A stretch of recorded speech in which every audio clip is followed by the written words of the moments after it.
Welcome back after the break. और cricket के बाद हम बात कर लेते हैं अब मुल्की सियासत में क्या कुछ हो रहा है। काफी हलचल है आजाद पाकिस्तान में कश्मीर दो की ही चीजें होती हैं, या क्रिकेट या क्रिकेट या सियासत। फिर सियासत हो रही होती है इसलिए हम भी वही करते हैं, सिर्फ सेगमेंट्स की हद तक तो आजाद कश्मीर की सियासत में काफी हलचल है क्योंकि पीपल्स पार्टी अपना नया वज़ीर आज़म लाने जा रही है और इस फैसले ने कई सवालात भी खड़े कर दिए हैं। क्या इसी तरह की कोई तब्दीली इस्लामाबाद में भी देखी जा सकती है या फिर नहीं, एक बहुत बड़ा सवाल है। 4 साल में चौथा वज़ीर आज़म सामने आ रहा है, अपोजिशन गैर फाल है, फिर भी तब्दीली की जरूरत क्यों महसूस की जा रही है। दूसरी जानिब अगर बिलावल भुट्टो जरदारी की बात करें तो मौलाना फजल रहमान की मुलाकात हुई है इन दोनों की और सियासी हलकों में नई चहमगोइयां भी जन्म ले रही हैं। अफगानिस्तान और पाकिस्तान के ताल्लुकात में क्या वाकई कोई मुस्बत पेशरफ्त होने जा रही है या फिर नहीं, इन सब सूरत हाल पर आज हम बात करेंगे। बिल्कुल ऐसी है। इन पे बात करने के लिए हमारे साथ मिर्जा इख्तियार बेग साहब मौजूद है। पाकिस्तान पीपल्स पार्टी से इनका ताल्लुक है। मिर्जा साहब, थैंक यू। कश्मीर में पीपल्स पार्टी अपना वज़ीर आज़म ला रही है, क्या इसी तरह की तब्दीली इस्लामाबाद में भी आ सकती है, वफाक में भी आ सकती है? क्योंकि अब वफाक में भी हमें हलचल नजर आ रही है। कश्मीर की पॉलिटिक्स की बात करें तो नून लीग और पीपल्स पार्टी तो एक साथ हैं, लेकिन मुलाकातें भी हो रही हैं दूसरे एंड पे। देखिए, आजाद कश्मीर का केस डिफरेंट है। वहां पे जो पीटीआई का फॉरवर्ड ग्रुप था, अनवर साहब जो प्राइम मिनिस्टर थे, उनकी अपनी पूरी काबीना जो है उनसे नाराज थी। वहां के लोग उनसे नाराज थे, किसी का नहीं सुनते थे, काम किसी का नहीं हो रहा था, डिक्टेटरशिप थी। और असेंबली का इजलास भी ऐसा होता था कि काबीना का इजलास हो रहा है। और यही वजह है कि 10 या 12 उनके वज़रा थे जो काबीना के, उन्होंने आके अजीब फरयाल साहिबा को पीपीपी में सपोर्ट का यकीन दिलाया है। हमारे 27 अरकान हो गए जो हमें चाहिए थे तब्दीली के लिए। और इसमें मुस्लिम लीग नून के जो 9 के करीब अरकान है वो शामिल नहीं है, लेकिन मुस्लिम लीग नून हमारी अलाई जमात है, कोलिशन पार्टनर है मरकज में। लिहाजा हमें पूरी उम्मीद है कि यहाँ पे वो हमें साथ देंगी और हमारी गिनती जो अददी रिक्वायरमेंट है वो अल्लाह ताला का करम है कि पूरी हो गई है। कल तहरीक अदम एतमाद पेश की जाएगी। अनवर साहब को कोशिश की गई, अनवरुल हक साहब को, कि वो रिजाइन कर दें, लेकिन अभी तक उन्होंने अपने दोस्तों से मशवरा करके ये ऑप्शन एक्सरसाइज नहीं किया है। हमारा कहना ये था कि इसमें एम्बैरेसमेंट सुबकी जो है वो उसको अवॉइड किया जा सकता है, लेकिन वो कह रहे हैं जमहूरियत का उसने उनका प्रोग्रेटिव है। और बैरिस्टर सुल्तान के जो फॉरवर्ड ब्लॉक का ग्रुप है उसमें 10 अरकान ने पीपीपी को ज्वाइन करा और सपोर्ट का यकीन दिलाया है। तो मैं ये समझता हूँ कि अब हालात नॉर्मल हो जाएंगे, क्योंकि ये काफी अरसे से मामला चल रहा था। मरकजी हुकूमत ने एक कमेटी बनाई थी जिसमें पीपल्स पार्टी के भी सीनियर रहनुमा राजा परवेज अशरफ शेख खैरा साहब और मुस्लिम लीग नून की तरफ से भी चौधरी अपना तारक चौधरी साहब थे और दूसरे सीनियर लीडरान थे। वो हमने और हुकूमत ने उनके तमाम मुतालबा तकरीबन मान लिए, इंक्लूडिंग उनका एक मुतालबा था कि 12 सीट जो एजेके में माइग्रेंट की है वो ख़त्म की जाए। हालांकि उसके लिए कॉन्स्टिट्यूशनल अमेंडमेंट दरकार था, आईनी तब्दीली की ज़रूरत है, लेकिन हमने वो भी उनसे मान लिया था ताकि ये इंतशार की सियासत ख़त्म हो। उन्होंने इंटरनेट बंद करा था, तमाम cyber network close down, shut down कर दिया था और मुल्क को अनारकी की तरफ ले जा रहे थे। तो ये चीज़ होनी थी। अब उसका इख्तिताम अल्लाह करे कि एक बैलेंस, मिच्योर्ड, हुब्बे वतन और हुब्बे वतन हुकूमत से हो आज़ाद कश्मीर में, जो मरकज के साथ बाहमी तौर पे हैंड इन हैंड डाल के काम कर सके और लोगों के मसाइल सर, अभी ये आपने बात तो की है, जाहिर है अब अदम एतमाद आज लाई जाएगी, फिर देखना होगा। हम अभी हालिया दिनों में ही जिस तरह से नून लीग और पीपल्स पार्टी में आपस में जो चपकलिश जारी थी, उसके बाद अब नून लीग आपका साथ देती है या फिर नहीं। लेकिन मुझे ये बताएं, जिस तरह मैंने इब्तिदा में जिक्र किया कि 4 साल में चौथा वज़ीर आज़म आ रहा है आज़ाद कश्मीर में, तो अपोजिशन तो मौजूद नहीं है, तो फिर आप लोगों को वज़ीर आज़म बदलने की जरूरत पेश क्यों आ रही है? Azad Kashmir as a whole unstable हो गया था और काबीना में बड़ा एक रद्द अमल था और हमारी पार्टी और दूसरी पार्टियों ने भी अप्रोच की कि जी इसकी तब्दीली नागुरीज है। और उन्होंने अनवारुल हक साहब ने जो असम्बली के इजलास को भी काबीना के इजलास की तरह चलाते हैं, टोटल उसी अंदाज में उसको चलाते रहे। फिर उन्होंने निज़ाम दरम और जो निज़ाम है उसको धर्म भरम करा। आपने देखा इंटरनेट बंद हो गए, यूट्यूब बंद हो गई, तमाम कट के रह गया मुल्क, पुलिस पे फायरिंग की गई वहाँ के लोगों ने, और उन लोगों का ताल्लुक इस रिजीम से कट गया था। जो वहाँ के लोग हैं जी के, जो नेटिव्स हैं, जो मुकामी हैं, वो इस हुकूमत से, इस रिजीम से बिल्कुल कट गए थे।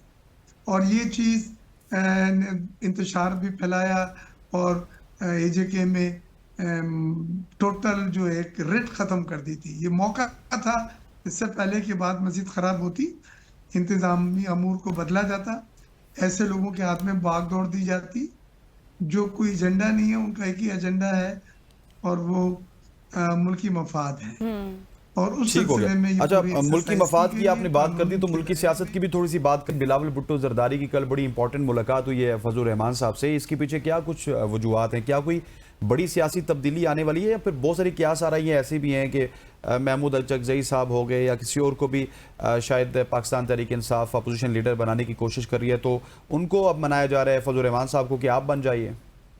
मौलाना फजल रहमान साहब से पीपल्स पार्टी के बड़े गहरे रवाबित हैं और आपको सुन के कोई ताजुब नहीं होना चाहिए कि जो 26 अमेंडमेंट था उसमें, क्योंकि मैं वहाँ मौजूद था मेंबर कौमी असम्बली वोट देने के लिए, तो एक रात में 4 मुलाकातें बिलावल भुट्टो जरदारी साहब की और मौलाना फजल रहमान साहब की 26वें अमेंडमेंट में हुई हैं।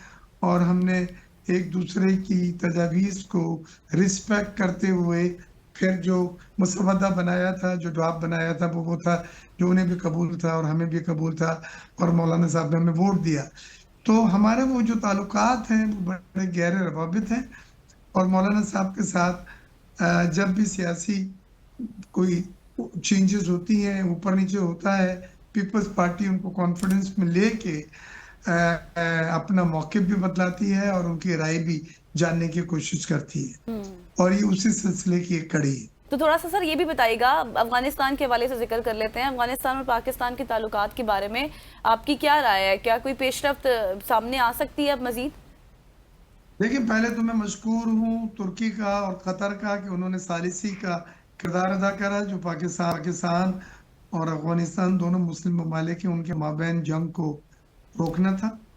लेकिन अफगानिस्तान की जो नुमाइंदे आए हुए हैं उनसे ये पता चलता है कि वो किसी और के एजेंडे पे अमल पैरा है और वो कोई और, मेरे नज़दीक इंडिया के अलावा और कोई नहीं हो सकता। आपको पता है हम एक पॉइंट एजेंडा लेके गए हैं जिसपे हम चाहते हैं कि कंसेंसस इत्तेफाक राय हो जाए और वो 1 पॉइंट एजेंडा ये है कि अफगानिस्तान अपनी सरजमीन दहशतगर्दों को और तालिबान को ना इस्तेमाल करने दे कि वो वहाँ से पाकिस्तान आए और यहाँ पे हमले करें और हमारे बच्चों को, हमारे फौजियों को, हमारे अफसरान को शहीद करके जाए। और ये हर सॉवरेन नेशन का ये डिमांड होती है कि वो दूसरी नेशन से ये एक्सपेक्ट करता है कि उसकी ज़मीन उस कौम के लिए, उस मुल्क के लिए दहशतगर्दी के लिए इस्तेमाल नहीं होगी और इस पे अभी तक इत्तेफाक राय नहीं हो सका है। सेकंड दौर इस्तांबुल में जारी है और हमने बड़ा वाज़ेह कह दिया है कि अगर आपने ये हमें एश्योरेंस नहीं दिया तो फिर दूसरे लफ्ज़ों में आप ये नहीं चाहते कि हमारी ज़मीन जो है उसके ऊपर हमले रुकें, हमारे नौजवान शहीद होने से बचें और फिर हमारी और आपकी जो ताल्लुकात भी हैं और हमारे जो आपके फ्यूचर भी है उसमें हमें कोई ख़ास बेहतरी नहीं नज़र आ रही, बल्कि उसमें हमें कशीदगी नजर। बिल्कुल ऐसी। अच्छा मिर्ज़ा साहब, आप कह रहे हैं कि हमारे अफगानिस्तान के साथ उसी तरह के ताल्लुकात होने चाहिए जो किसी एक नेबर के साथ होते हैं, लेकिन बेसिकली दूसरे एंड से अफगानिस्तान चाहता ये है कि उनके साथ जो हमारी 2600 किलोमीटर की डेविड लाइन है, उस पे वो आते जाते रहें, वो फ्रीली ट्रैवल करें, वो फ्रीली ट्रांसपोर्टेशन करें, उस पर उनकी कुछ तजारत ना के ऊपर कोई कदगन ना लगे, उनके लोगों के ऊपर कोई कदगन ना लगे। वो पासपोर्ट के जरिए क्यों आते हैं पाकिस्तान में? वो पाकिस्तान को तो मेरे ख्याल है हम उनको अपनी कॉलोनी नहीं समझते, वो पाकिस्तान को अपनी कॉलोनी समझते हैं, क्योंकि इस बार भी वो शायद बहुत सारे लोगों को ऑनरशिप दे रहे हैं। अब प्रॉब्लम यह है कि हमारे जो अफगानिस्तान के साथ जुड़ा हुआ सूबा है उसमें भी मामला अभी तक ठीक नहीं हो रहे। मैं उस तरफ आ रहा हूँ कि फैसल करीम कुंडी साहब ने कहा है कि सोहेल अफरीदी की इमरान खान से मुलाकात करवा दी जाए। तो इस मामले में आप लोग खुद आगे बढ़ के ये मुलाकात क्यों नहीं करवा रहे? क्योंकि अगर वो मुलाकात नहीं होगी तो सूबा इसी तरह रहेगा। हम कैबिनेट चाहते नहीं हैं बनेगी कि ना। केपी में जिस तरह से वज़ीर आला सोहेल अफरीदी साहब इलेक्ट हो चुके हैं, अब वो मतलब अपने तो काम कर रहे हैं, लेकिन उनके साथ कोई 8-10 मिनिस्ट्रीज ऐसी हैं जो बड़ी इंपॉर्टेंट हैं। होम मिनिस्ट्री है, इत्तलात है, बहुत सारी और मिनिस्ट्रीज हैं। उनकी ये जिद है कि वो इमरान खान साहब से पूछेंगे, उसके बाद से लोगों को मिनिस्ट्री एलोकेट करेंगे। सो ये मुलाकात क्यों नहीं करवा रहे? अगर करवा दी जाए तो ये जो एक सियासी बहरान है, आईनी बहरान है, इसका हल निकल सकता है।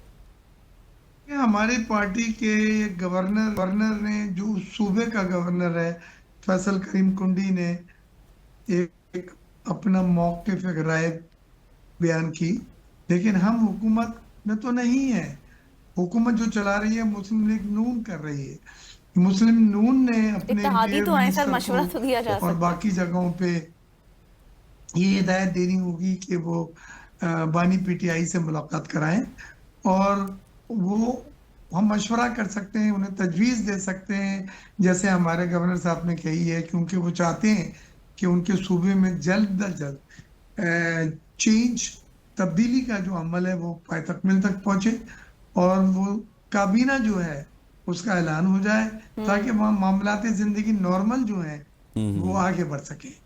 और इसी एक अच्छी सोच के साथ कौमी मफाद में उन्होंने ये तजवीज़ दी है, और अब इसका पूरा दारोमदार है मुस्लिम लीग नून के ऊपर कि वो इसको किस तरह से लेती है, इस बात में क्या पेशरफ्त। सिंध में किसानों ने झोलियां उठाकर सिंध हुकूमत से एहतजाज किया है, तो उनका कहना है कि हम अपने बच्चों का पेट नहीं पाल पा रहे, खुदारा हुकूमत सिंध चावल की फसल की कीमत बढ़ाए। क्या कहेंगे आप इस पर?